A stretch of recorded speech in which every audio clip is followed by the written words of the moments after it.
سلام خميتسن حكبرات تخاتاتلتين لومي 21 حملة زحرنا يوم حصرتن اوانا ونزبلنا يوم زيناتات حزنا لكم متسينا لنا نختكتاتولنا دما بخبرنا عدم كوينات إيران أمريكان حدش ملك حزير كبالو تمالمس بريزيدنت أمريكا دونالد ترامب مكل خالنا يتهاجرن كربه زلوم عبيت مرخبتات عالم أمريكا قالك فال أجار سراويتانا وشت مريت إيران بمئتاو نمت أبو هرمز بعو يخانا أقدس نمتنتات قطبانا إيران زخون ودبات عبتحت غزصر نمئتاو تلمن علاماتات انحيزات انكساس كم زلا دحر محبار لومليت إيران مسكويت نابزداو كبابتات سراويتنا تقارن كتتصقع حديرا تركبالا إزخا إيران وسيداتو تركب زلا سقومتታት أمريكا ምናልባትና ውሽጥ መሬት ኢራን አጋር ሰራዊታ ብምእታው ወታደራዊ ስርሒታት ክትፈጽም እንተዳ ጀሚራ ኢራን ቀጥታ ናብ ኬስ ሰራዊታ ብምእታው ወራራት ከተካይደን ነታ ሃገር ክትቆጻጸርን ያ እዚ መንገዲ ሒዛቶ ተርከብ ዘላ ክልቲአን ሃገራት ብባሊስቲክ ሚሳይላትን ድሮናትን ነፈርት ኩናትን የንዝ ኩናት ከካይደኦ ጸኒሐን ሕጅግን ናብ ካልእ አንፈታት ብምስጋር በአጋር ገጽን ምግጣም ምቅራባተን አካይደን ይርከባ ትማል ሚኒስተር ጉዳያት ወጻናይ ኩዌት ኢራን ኣብ ልዕሊ ሃገሩ ተካይዶ ዘላ ሓደገኛ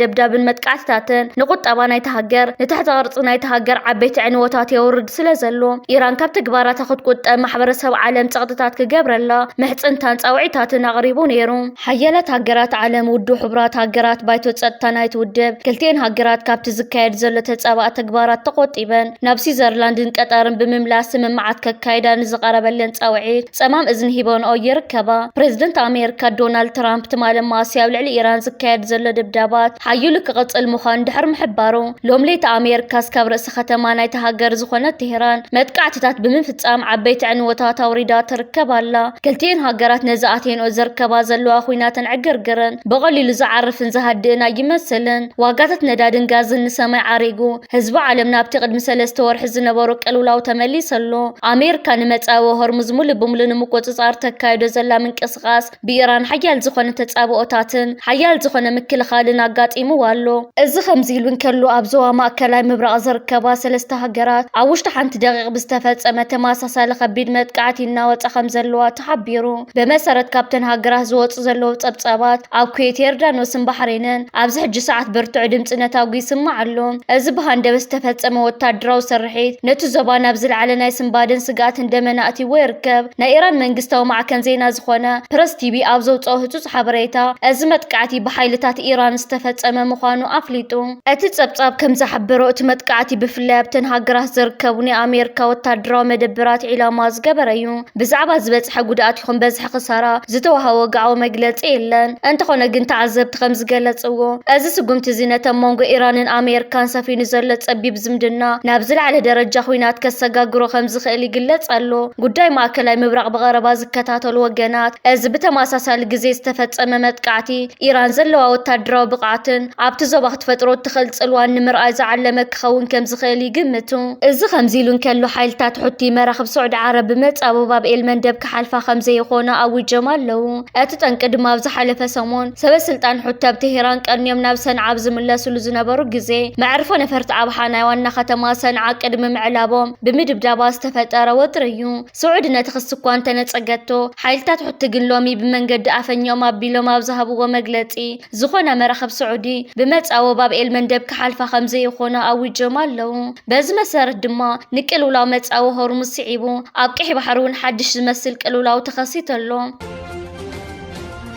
أبها جراو فيستيفال كلتشحن عسران شدشتان زقاربو سرحات فتران تكنولوجي AI نادا يرخبو أبها جراو فيستيفال كاريوم زلو سرحات فترة سنة أبباو سرحات تكنولوجي سنة أبباو بالحي بقعات عقل من سيات إيرترازا مسكرو مخانوم تقليتو أزوم نمرتاو نتحبرت سمن معوايزة علمونا فتران بالحات سرحات كابتوم نتمر إسبات صحو تعذبت لعل نادا يرخبو لو أتوم تعذبت يابزهابو وريتو معبالها قرن مرققات سنتوم أبسرحات فترات وافيرو زلو من إسيات متبع وسان مخان بمتقاس منقستاو تكالاتن هزبن أدلاي دقف كقبرو لهم تقويعهم أتحوارت مدب إنجنر لو الكيدانة بزعوات مرئتا بزهو مقلاتي أبزع مسالاسان حموشتن زخونو حدست سرحات فترة غريبهم كم زلو حبيرون أزون في الريات زيوم دما أما عالتاو نتفتات حبرات سب عزوزا بركتو كهلوهم تسبيت كم زقبر اللوم قليتهم أزم من كسغاس زي من إسيات مس زمناو تكنولوجي تواهيدهم نهاقراو بدهوتات بفترة ومن قدتات نمفتاح زلوم دليتن كإلاتن زنت أوارق مخانو تحبيرو ኤርትራን ግብፅን ኣብ ፀጥታ ቀይሕ ባሕር ናይ ወፃኢ ኢዳእታውነት ነፂገን ሚኒስተር ጉዳያት ወፃኢ ኤርትራ ዑስማን ሳልሕን መዘንኦም ሚኒስተር ጉዳያት ወፃኢ ግብፂ ባድር ዓብደልዓጢ ኣብ ካይሮ ተረኺቦም ኣብ ዝገበር ወዘተ ፀጥታ ቀይሕ ባሕር ምክልኻል ሓላፍነት ወነንቲ ሃገራት ምዃኑ ብምሕባር ናይ ካልእ ኣካል ዝግበር ኢዳእታውነት ደጊሞም ነፂጎምዎ ኤርትራን ግብፅን ፀጥታ ቀይሕ ባሕር ንምሕያል ዘባዊ ምርግጋእን ንምሕላውን ቁጠባዊ ምትእስሳር ንምፍጣር ኣብ ዝገብርኦ ዘለዋ ርክብ እዩ ብመንገዲ ሚኒስተራት ጉዳያት ወፃኢ ኣቢለን ነዚ መግለፂ ኣውፅአን ዘለዋ ብመሰረት ሚኒስተር ጉዳያት ወፃኢ ግብፂ ዘርጎ ሓበሬታ ክልቲአን ሃገራት ኣህጉራዊ ሕጊ ብምጥሓስ ንፀጥታ ቀይሕ ባሕር ንምሕላው ወይ ንምውሓስ ንማያዊ መስመር ቀይሕ ባሕር ዓሊሙ ብናይ ወፃኢ ሓይልታት ዝግበር ተበግሶታት ደጊመን ከም ዝነፅጋ ኣመልኪቱ ርክብ እዞም ሚኒስተራት ኣብ ቀይሕ ባሕርን ቀርኒ ኣፍሪቃን ጂኦፖለቲካዊ ወጥሪ ኣብ ዝለዓለሉ ዘሎ ግዜ ከምኡ እውን ኣብ ልዕሊ መራኸብ ዝካየድ ዘሎ መጥቃዕትታት ብምዝያዱ ፀጥታ ማሪታይም ንምሕላው ብዝብል ምክንያት ናይ ወፃኢ ሓይልታት ኣብቲ ከባቢ ወታደራዊ ህላውኦም ንምውሓስ ዝገብርዎ ምንቅስቃስ ኣብ ዝለዓለሉ ዘሎ ግዜ እዩ ተኻይዱ ግብፂ ቀይሕ ባሕር ምስቲ ኣብ ንግዲ ዓለም ዝለዓለ ግደ ዘለዎ ስዊዝ ካናል ብዘለዋ ምትእስሳር ንቀይሕ ባሕር ከም ኣካል ሃገራዊ ድሕነት ጌራ እትሪኦ ኤርትራ ብወገን ኣብ ቀይሕ ባሕር ስትራቴጂካዊ ቦታ ዘለዋን ኣብቲ ዞባ ካብ ዝርከባ ሃገራት ዝነውሐ ገማግም ባሕርን ወደባትን ከምኡ እውን ዝበዝሐ ኣህጉራዊ መስመር መራኸብ ዘለዋ ብምዃኑ ፀጥታ ቀይሕ ባሕር ዝለዓለ ሃገራዊ ድሕነታ እዩ እዞም ሚኒስተራት ኣብቲ ዝገበርዎ ርክብ ንመፃን ፀጥታ ቀይሕ ባሕር ዓሊሙ ዝግበር መዋቕራት ኣብ ክንዲ ብናይ ደገ ሓይልታት ዝኸውን ብሙሉእ ስምምዕ ናይተን ወነንቲ ዝኾነ ሃገራት ክኸውን ኣብ ስምምዕ ከም ዝበፅሑ ኣራም ኒውስ ኣብ ዘርጋሓቶ ሓበሬታ ገሊፃ እቶም መራሕቲ ኣብ ሶማልን ሱዳንን ዝካየድ ዘሎ ግጭታት ሓዊስካ ኣብ ጉዳይ ምዕባለታት ቀርኒ ኣፍሪቃ ሓሳብ ንሓሳብ ከም ዝተለዋወጡ ኣራም ኒውስ ሓቢራ ሚኒስተር ጉዳያት ወፃኢ ግብፂ ባድር ዓብደልዓጢ ኣብ ዝሃቦ ሓበሬታ ምርግጋእ ቀይሕ ባሕሪ ምስ ናይ ግብፂ ሃገራዊ ድሕነት ብቐጥታ ከም ዝተኣሳሰር ብምግላፅ ንዞባዊ ምርግጋእ ዘርግ ብሄራዊ ስጉምቲ ብምንፃግ ላዕላውነት ሃገራትን ግዛኣታዊ ሓድነትን እተን ኣብቲ ዞባ ዘለዋ ሃገራት ንምዕቃብ ከም ትድግፍ ገሊፁ ንሱ ወሲኹ ግብፂን ላዕላውነት ኤርትራ ከም ትድግፍ ብምግላፅ ነቲ ብላዕለዋይ መዝነት ክልቲአን ሃገራት ዝተኻየደ ርክብን ክልቲኣዊ ዝምድናን ብፅቡቅ ከም ትሪኦ ኣብሪሁ እቶም ሚኒስተራት ኪኖ ፀጥታዊ ጉዳያት ቁጠባዊ ምትእስሳር ንምሕያል እውን ከም ዝተዘተየ ተገሊፁ ግብፂ ክልቲኣዊ ንግዳዊ ዝምድና ንምምዕባል ዘለዋ ድሌት ብምብራኻ ሓበራዊ ወፍሪ ንምትግባር ከምኡውን ካምፓኒታት ግብፂ ኣብ ዕዳጋታት ኤርትራ ንምስታፍ ከዓያ ምዃነን ተገሊፁ መጓዓዝያ ባሕሪ ምዕባል ወደባት ትሕተ ቅርፂ ዕዳጋ ዓሳ ፋርማስያዊ ፍርያትን ህንፀት ኣባይትን ከዓ ቀዳምነት ዝወሃቦም ፅላታት ምዃኖም ኣራም ኒውስ ኣብቲ ዘርጋሓቶ ሓበሬታ ኣመልኪታ ኣብ ወፃኢ ሃገራት ዝነብሩ መንእሰያት ኤርትራውያን ሃገራዊ ግዴቶም ንምፍፃምን ምስ ባህሎምን ታሪኮምን ንምልላይን ናብ ማእከል ስልጠና ሳዋ ዝገብርዎ ዘለው ዑደት ይቕፅል ኣሎ ሓደ ካብኣቶም ድማ ካብ ካልጋሪ ካናዳ ዝመፀ መንእሰይ ኮይኑ ንሳዋ ከም መፍለጥ መሬት ወለደታት ብምግላፅ ተመክሩ ኣካፊሉ እቲ መንእሰይ ኣብ ዝሃቦ ርእቶ ሳዋ ገዲም ተጋደልቲ ቃልሲ ናፅነት ኣብ ዝተፈላለዩ እዋናት መኸት ዝተሳተፉ ጀጋኖን ናይ ሎሚ መንእሰያትን ዝራኸብሉ ዓብይ ማእከል ምዃኑ ኣገንዚቡ እዚ ምትእኻብ እዚ ድማ ሓደ መንእሰይ ካብ ግዜ ንእስነቱ ናብ ቡሱል ሃገራዊ ሂወት ዝተጋገረሉ ወሳኒ ምዕራፍ ምዃኑ ገሊፁ እዚ ሃገር ብክቡር መስዋእቲ ዝመፀት እያ ዝበለ እቲ መንእሰይ ነዚ መስዋእቲ እዚ ምኽባርን ሃገር ምክልኻልን ድማ ናይ ነፍሲ ወከፍ ዜጋ ሓላፍነት ምዃኑ ኣስሚሩሉ ብተወሳኺ ሳዋ ሓደ መንእሰይ ብሓቀኛ መንፈስ ከመይ ገይሩ ሓላዊ ሃገር ከም ዝኸውን ዝመሃረሉ ቅዱስ ቦታ ምዃኑ ሓቢሩ እዚ ምንቅስቓስ እዚ እቲ ኣብ ወፃኢ ዝዓቢ ዘሎ ወለዶ ምስ ሃገሩ ዘለዎ ጥዑይ ዝምድና ዘርኢ ጥራሕ ዘይኮነስ ነቲ ካብ ወለዶ ናብ ወለዶ ዝተጋገር ዘሎ ሕድሪ ሰማዕታት ንምዕቃብ ዘለዎም ጽኑዕ ድሌት ዘርኢ ምዃኑ ተዓዘብቲ ይገልጹ ተጋዳሊት ፈትለወርቅ ገብረዝጋብሔር ህልውና ህዝብ ትግራይ መቃብር ብልጽግና ይዘረጋገጽ ክትብል ተዛሪባ ሓላፊት ቤት ጽሕፈት ሕወሓትን ኣባል ስራሕ ፈጻሚትን ተጋዳሊት ፈትለወርቅ ገብረዝጋብሔር ትማላብ ከተማ ዓዲግራት ኣብ ዘካየደቶ ናይ ውድብ ስራሕቲ ንመጻ ዕድል ትግራይን እቲ ገዛእ ስርዓትን ዝምልከት ተሪር መልእኽቲ ኣመሓላሊፋ ተጋዳሊት ፈትለወርቅ ገብረዝጋብሔር ኣብ መደረኣ ህልውናን ድሕነትን ህዝብ ትግራይ ምስ ህላወቲ ኣብ አዲስ አበባ ዝርከብ ስርዓት ብልጽግና ፈጺሙ ክረአ ከም ዘይኽእል ገሊጻ ህልውና ህዝብ ትግራይ መቃብር ብልጽግና ይዘረጋገጽ ብምባል ድማ እቲ ውድብ ንህዝቢ ትግራይ ካብ ዘንጸላልዎ ናይ ህልውና ሓደጋ ንምድሓን ክስካ መወዳእታ ከም ዝቃለስ ኣረጋጊጻ ኣብ ከተማ ዓዲግራት ትማሊ ዝተርኣየ ምንቅስቓስ ነቶም ባንዳታትን ተላእኽቲ ስርዓት ብልጽግናን ዝተባህሉ ወገናት ፀራሪካ ንምውፃእ ዝዓለመ ከም ዝነበረ ተዓዘብቲ ይገልጹ ተጋዳሊት ፈትለወርቅ ብዘርኣየቶ ዘይሕለል ወታደራውን ፖለቲካውን ብቕዓት ነቶም ረብሓ ባዕዳውያን ዝሰርሑ ሓይልታት ብሓንሳብ ፀራሪካ ብምውፃእ ንከተማ ዓዲግራት ካብ ሰለይቲ ነፃ ከም ዘውፀታ ደገፍታ ይገልጹ ኣለው ደገፍቲ ትውድብ ነበርቲ ከተማ ዓዲግራትን ነቲ ብተጋዳሊት ፈትለወርቅ ዝተወሰደ ስጉምቲ በአድናቆት ይገልጽዎ ኣለው እቲ ጀሚራቶ ዘላ ናይ ምጽራይ ስጉምቲ ኣብ ኩለን ከተማታት ትግራይ ተጠናኺሩ ክቕጽል ተስፋኦም ይገልጹ እዚ ስጉምቲ እዚ ነቲ ውድብ ካብ ውሽጣዊ ሽርሕታትን ደጋዊ ጸቕጥታትን ንምክልኻል ወሳኒ ተራ ከም ዘለዎ ይእመነሉ እዚ ዓዲግራት ዝተጀመረ ሓድሽ ናይ ቃልሲ ምዕራፍ ንተሳትፎ ህዝቢ ዘቃልሐን ነቶም ትግራይ ንምድኻም ዝሰርሑ ሓይልታት መጠንቀቕታ ዝሃበን ኮይኑ ተጋዳሊት ፈትለወርቅ ገብረ እግዚአብሔር ድማ ከም ወትሮ ኣብ ቅድሚት ኮይና ትመርሖ ከም ዘላ ተረጋጊጹ ፕሬዝደንት ዶክተር ደብረጽዮን ገብረሚካኤል ምስ ኤርትራ ዘሎ ጽምዶ ኣመልኪቶም ወግዓዊ መግለጺ ሂቦም ፕሬዝደንት ክልላዊ መንግስቲ ትግራይ ዶክተር ደብረጽዮን ገብረሚካኤል ምስ ኤርትራ ሓድሽ ናይ ዲፕሎማሲ ጽምዶ ተጀሚሩ ከም ዘሎ ብወጊዒ ኣፍሊጦም እዚ ብመራሕቲ ትግራይ ተወሲዱ ዘሎ ስትራቴጂካዊ ተበጊሶ ኣብ ውሽጥን ወጻእን ዝርከቡ ተዓዘብቲ ፖለቲካ ትኽክለኛ ግዜ ዝሓለወን ንረብሓ ህዝቢ ትግራይ ዘቀደመን ይኽብሉ ይገልጽዎ ኣለው እቲ ብመራሕቲ ትግራይ ዝካየድ ዘሎ ዲፕሎማሲያዊ ምንቅስቓስ ንነዊሕ ዓመታት ሰፊኑ ዝጸንሐ ወጥሪ ብምስባር ናብ ሰላማዊ ጽምዶን ዘባው ምርግጋእን ዘምርሕ ምዃኑ ይእመነሉ እዚ ስጉምቲ እዚ ትግራይ ኣብ ቀርኒ ኣፍሪቃ ዘለዋ ጂኦፖለቲካዊ ግደ ንምምላስን ንረብሓ ህዝባ ብጥበብን ምውሓስን ዝተሓንጸጸ ምዃኑ ይንገር እዚ ብፕሬዝደንት ዶክተር ደብረጽዮን ዝተሰበረ ሓድሽ ምዕባለ ነቶም ባሮት ኣብይ ኣሕመድ ተባሂሎም ጽውዑን ንረብሓ ትግራይ ዘይቐሙን ወገናት ዓብይ ሸቕሎትን ጭንቀትን ፈጢሩሎም ይርከብ እዞም ሓይልታት እዚኦም እቲ ምስ ኤርትራ ዝግበር ዘሎ ርክብ ረብሓኦም ከም ዝሃሲ ብምርዳእ ኣብ ዝተፈላለዩ መድረኻት ጭንቀቶም ክገልጹን ከእውዩን ይረኣዩ ይኹን እምበር እቲ ናይ ሰላምን ዲፕሎማስን ጉዕዞ ንቕድሚት ይስጉም ከም ዘሎ እዩ ዝፍለጥ ካብ ውሽጢ መራሕቲ ትግራይ ዝተረኸበ ሓበሬታ ከም ዘመልክቶ ምስ ተጀሚሩ ዘሎ ናይ ዲፕሎማሲ ጽምዶ ተኣሳሲሩ ኣብ ዝመጽእ ቀረባ መዓልታት ንህዝቢ ትግራይ ኣዝዩ ዘሐጉስን ወሳኒ ለውጢ ዘምጽን ዓብይ ብስራት ንህዝቢ ክግለጽ ምዃኑ ተሓቢሩ ኣሎ እዚ ብስራት እዚ ንመጻኢ ዕድል ትግራይን እቲ ዞባን ብሓድሽ መልክዕ ዝቕየር ክኸውን ከም ዝኽእል ትጽቢት ይግበረሉ ብተወሳኺ እውን ኣብ መንጎ ስርዓት ብልጽግናን ሕወሓትን ተኸሲቱ ዝርከብ ዘሎ ወጥርን ምሰሓብን ካብ ግዜ ናብ ግዜ ናብ ዝለዓለ ደረጃታት እናዓረገ ይኸይድ ኣሎ ትማል ሓይሊ ኣየር ኢትዮጵያ ዝተፈላለዩ ከባብታት ናይ ትግራይ ናይ ድሮን ነፈርቲ ኩናትን ምንቅስቓሳት ከካይድ ከም ዝወዓለ ካብ ክልል ትግራይ ሓበሬታታት ወፂኡ ይርከብ ኣሎ ሓይሊ ኣየር ናይቲ ሃገር ቅድሚ ዝሓለፈ 3 ሰሞን ኣብ ክልል ትግራይ መጥቃዕትታት ፈጺሙ ምንባሩ ዝዝከር ኮይኑ ሕወሓት ይኹን ከምኡውን ስርዓት ብልጽግና ነቲ ዝተኻየደ ከምዚ ዓይነት ደብዳባት መግለጺታት ካብ ምሃብ ተቆጢቦም ነይሮም ሰሙናዊ መግለጺታት ብምባል ሕወሓት ኣብ ዝዘርግሖ ሓበሬታ ስርዓት ብልጽግና ናይ ድሮናትን ነፈርቲ ኩናትን ምንቅስቓስ ብምክያድ ኣብ ዝተፈላለዩ ከባብታት ናይ ክልል ትግራይ ምትንኻይ የካይድ ከም ዘሎ ንማሕበረሰብ ዓለም ክስታት የቕርብ ኣሎ ጓል ሓደ በዓል ስልጣን ኣብ ኒውዮርክ ወርሒ $35,000 ክትዘርቦ ምርኣያ ቁጣዕ ፈጢሩ ኣብ ገጻት ማሕበራዊ መራኸብታት ኢትዮጵያ ሓንቲ መንእሰይ ኣብ ከተማ ኒውዮርክ ኣሜሪካ ንናይ ሓደ ወርሒ መነባብሮኣ ጥራይ $35,000 ከም ተጥፍእ ዝገለጸትሉ ቪድዮ ዓብይ ጫውጫውታን ቁጣዕን ፈጢሩ ይርከብ እዛ ስራሕ ይኹን ፍሉይ ሞያ ከም ዘይብላ ዝተገለጸት መንእሰይ እዚ ኩሉ ገንዘብ ካበይ ከም ዝመጸ ብዙሓት ካሓቱ ድሕሪ ምጽናሕ ምንጭ ሃብቲ ድሕረ ባይታ ስድራኣ ምዃኑ ተጋሂደሎ ብመሰረት ዝተገበረ ናይ ድሕረ ባይታ ፍተሻ እዛ መንእሰይ ጓል ዘሱ ወልደ ገርጊስ ተባሃለ ላዕለዋይ በዓል ስልጣን ምዃኑ ተረጋጊጸሉ ዘሱ ወልደ ገርጊስ ኣብዚ ሕጂ ዋና ምህናጽ ሓድሽ መዕርፈ ነፈርቲ ሓደ ካብቶም ሓላፍነት ሒዞም ዘለው ሰባት ኮይኑ ቀደም ድማ ሓላፊ ክፍሊ ቀረጽን ኣታውታትን እቲ ሃገር ኮይኑ ዘገልገለ እዩ እዚ በዓል ስልጣን ካብ 1986 እስካብ 1989 ኣብ ዩኒቨርሲቲ ኣስመራ ዝተምሃረ ምዃኑ እውን ተፈሊጡ ኣሎ እዚ ፍጻመ እዚ ኢትዮጵያ ብሰንኪ ዝተሓላለኸ ኩናት ደርቂ ጥሜትን ስእነት መሰረታዊ ማሕበራዊ ኣገልግሎታትን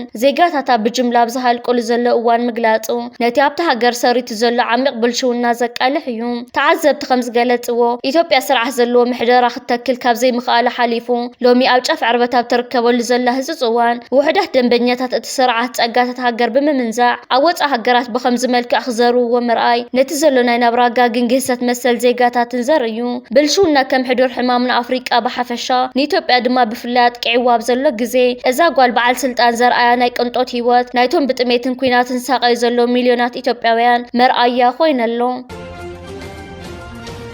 ኣብ ዓብይ ሓደጋታት ወዲቑ ዝርከብ ዘሎ ምክልኻል ስርዓት ብልጽግና ብወገን ክልል ዓፋር ኣዋፊር ወፀንሐ ሰራዊት ይበታተን ከም ዘሎ ኣብ ዝተፈላለዩ እዋናት ዜናታት ክወፁ ጸኒሖም እዮም ምስ ምክልኻል ናይቲ ሃገር ቅርበት ዘለዎም ወገናት መራኸብታት ናይ ኢትዮጵያ ኣብዚ ዝሓለፈ 2 ሰሙን ጥራይ 520 ሰራዊት ፌደራል መንግስቲ ኢትዮጵያ ብወገን ክልል ዓፋር ተዋፊሩ ጸንሐ ከም ዝተበተነን ከም ዝጠፍአን ሓበሬታታት ዘርጊሖም ይርከቡ ስርዓት ብልጽግና ነቲ ኣጋጢምዎ ዝርከብ ዘሎ ነውፅን ዕገርግርን ውሽጣዊ ኩነታት መቆጻጸር ምሳነ بسبب بحرن ودب بحرن عبلعلي إيرتران ودب عساون كوينات كخفتي بمبال سراويت بوغن كل العفار وافير ونيروم كان بعل ساموراي ونسعد كان كمون جون منقاق نز سراويت كمرحونا بكل العفار توافيروم زنبرو لعلوت وتادرو أزستي نتي أبتبوتا زلو لعل زخونة تغطي خونتات أيار كتصور وصل زي كالوغن نبدي سببا كملسو كيلوم أتي سراويت نتي أو زلو خونتات بتماسا سالي كموت تادرو أزست ختصور وصل زي كالا خبتات تنسانيحون اللون أزحج تزرقي حزر كبزلو مدفع 520 زاخل سراوت ناي سرعت بلصقنا نمكل خالنا يتهاجر السنابي دو يركبالو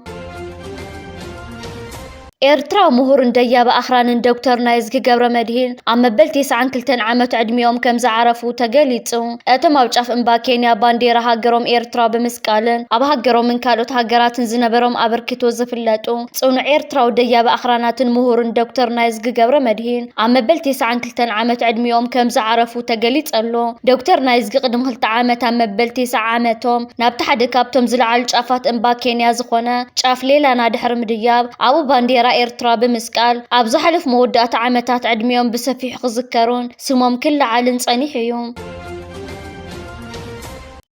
أبز غرب أوان زوبا قرن أفريقيا بتحت خبيد وتادرا وطر وديقو أبزلو لغزي بقات حيل أير إيرتران زعاتقتهم زمناونا وقع مسارحيتاتن أغالبو عالم لخوتن تنتي سحبالو بفلاي دما إيرترا سماياتان مكل خالزأتو وطم معبوله دروناتن ناي روسيا سرح زخونا سوسا لسان حموشتن تواقعتن نفرتن نوتادرا ميزان اتزوبا بعاويو كم زغيرو يقلت استفلالي وتادرا وتنتن تخمز حبروهم إيرترا بزحجوان رحوكو قعزان علام انبلكع كهرمان زخلا زمناو تكنولوجي استعاط درونات اتيا تركب ازن درونات زياته نسليا طرح زيكوناس نزخونه كابدو بكساغر زفتن صلاي جنا كابرحو كلو نمدمساس عبي عقم خمس فترا لا يطقس ازخان سميات إيرترا زيد فرق اصر غيرو ولو حدا كابتن لعلوت وتادرو ازست ኢትዮጵያ بزياده سغات فطيرلوم زله ጉዳይ ኤርትራ ዘመኖት ናይ ሩሲያ ሰራሓት ዝኾና ሱ 35 ነፈርቲሙና ናዩ ሱ 35 ነው ዓለም ካብ ዘለዋ ቡልጻት ናይ ወግእ ነፈርቲ حانت خوينا أبكرنا أفريقيا دما إيرترا ترى أزا تكنولوجي زي أزلاتا أزا نفارت زي أنا إلكترونيك وقنا مكياد أو حانت جزين بوزحات علامات ناي مكتتالن ناي مدم ساسن فولي بقع زلوا بمخانا نحيل أير إيرترا بتزوافت ناي سماي لعلنا هبات تو تركب منقص إثيوبيا بزعوا ودبع سبنك إح بحرن زتفل علينا ورارن بحرنا نملس زبلو فول الفخراتات نابز اسمعوا لزلوان أتو ما بايتا زلو وتادرو مكونناتن استراتيجي تنتنجن تحق ترديهم كم زلو يقلت إثيوبياوያን መራሕቲ ንዓቕሚ ኤርትራ ብልክዕ ክግምግሙን ከለው ኤርትራ ብዘመናዊ ሓይሊ ኣየር ጥራሕ ዘይኮነስ ብሉጽ ወታደራዊ ስነ ምግባርን ተመክሮን ዘለዎ እግረኛ ሰራዊት እውን ከም ዘለዋ ተረዲኦም ኣለው እቲ ብበዝሒ ሰራዊት ጥራይ ክንዕወት ንኽእል ኢና ዝብል ናይ ቀደም ግምት ሕጂ ብሰንኪቲ ኤርትራ ዘለዋ ዘመናዊ ዕጥቂ ሚሳኤላትን ድሮናትን ናብ ከቢድ ስጋት ተቐይሩ ይርከብ ኤርትራ ሰላም እኳ እንተደለየት ንላዕላውነታ ንምክልኻል ግን ዝለዓለ ጠርዚ ወታደራዊ ምድላዋት ከም ዝገበረት እዚ ሕጂ ዝረአ ዘሎ ዕጥቂ መርኣያ እዩ ወታደራዊ ተንተንቲ ከም ዝብልዎ ኤርትራን ሰማያታን መሬታን ንምክልኻል ዘለዎ ዓቕሚ ምስቲ ዘመናዊ ድሮናታን ሱ 35 ተደሚሩ ንዝኾነ ወራር ክሓስብን ዝፍትን ሓይሊ ንገዛ ርእሱ ናብ ናይ ጥፋት ጉድጓድ ከም ዝወስዶ ዘጠራጥር ኣይኮነን ስለዚ ኢትዮጵያ ዝስማዕ ዘሎ ናይ ግጭት ጫውጫውታ ምስቲ ኣባይታ ዘሎ ጭቡጥ ሓይሊ ኤርትራ ክነጻጸርን ከሎ ካብ ፕሮፓጋንዳ ሓሊፉ ወታደራዊ ስዕረት ዘስዕብ ምዃኑ ተዓዘብቲ የጠንቅቑ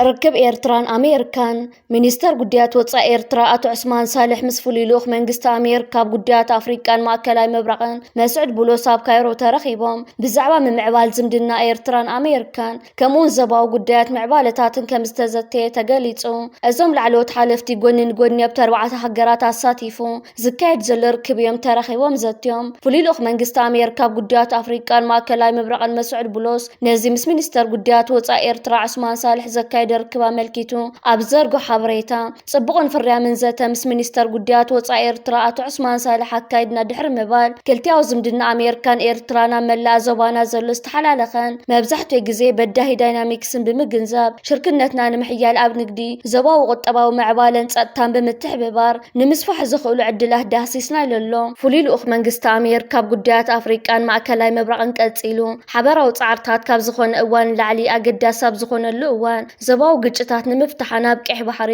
ቀርና ኣፍሪቃ ነባር ሰላምን ምርግጋእን ብልጽግና ንምስጓም ባህናጽ መንገዲ ምስራሕ ከም ዘድሊ ኣስሚርና ኣለና ክብል ገሊጹ ዝምድና ኣሜሪካን ኤርትራን ምስ ዳግማይ ምምጻእ ፕሬዚደንት ዶናልድ ትራምፕ ናብ ስልጣን ምምሕያሽ ከም ዘሎ ነቲ ኩነታት ብቐረባ ዝከታተሉ ወገናት ይገልጹ ካብ መወዳእታ ዋርሕ ናይ ዝሓለፈ ዓመታት ሒዙ ከዓ ዋላ እኳ ብወግዒ መስመር ሓበሬታ ይኹን ዝተፈላለየ ማዕከናት ዜና እታ ኣሜሪካ ኣብ ልዕሊ ኤርትራን ቢራቶ ጸንሐት ማዕቀብ ክለዓል ምዃኑ ዝምድና ኣሜሪካን ኤርትራን ናብ ንቡር ምንቅስቃሳት ክምለስ ምዃኑ ክገልጻ ምጽንሐን ይፍለጥ። እዚ ርክብ ድሕሪ ዳግማይ ምጅማር ኩናት ኣሜሪካን ኢራን ዝካየድ ዘሎ ብምህላው ልዑል ኣገዳስነት ከም ዘሎ ተዓዘብቲ ይገልጹ።